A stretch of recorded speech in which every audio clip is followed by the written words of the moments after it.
ពួកគេរត់ចុះមកជាន់ក្រោមវិញខ្យល់ពីក្រៅបក់ចូលមកធ្វើឲ្យភ្លើងចង្កៀងរបស់ពួកគេរលត់កុំបែកគ្នាស្រីណាស្រែកចាប់ដៃគ្នាឲ្យជាប់រតនាស្រាប់តែឮសំឡេងខ្សឹបនៅក្បែរត្រចៀកមករកម៉ាក់នាងងាកទៅមើល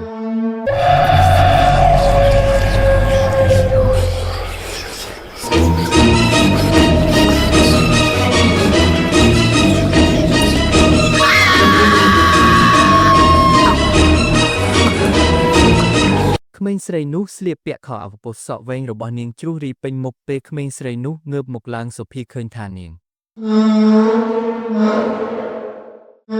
អូនស្រីអូនឯងមករកម៉ាក់មែនទេក្មេងស្រីនោះនិយាយម៉ាក់នៅទីនេះនាងចង្អុលទៅជញ្ជាំងណិតមួយ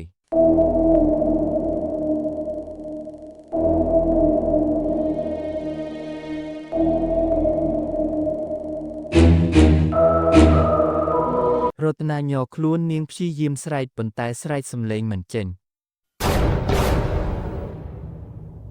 នៅម្ខាងទៀតរតនាសំឡេងព្យាណូបន្លឺឡើងនាងដើរទៅតាមសំឡេងនៅក្នុងបន្ទប់គ្រួសារនាងឃើញស្ត្រីម្នាក់អង្គុយលេងព្យាណូស្ត្រីនោះស្លៀកពាក់សម្លៀកបំពាក់បុរាណពណ៌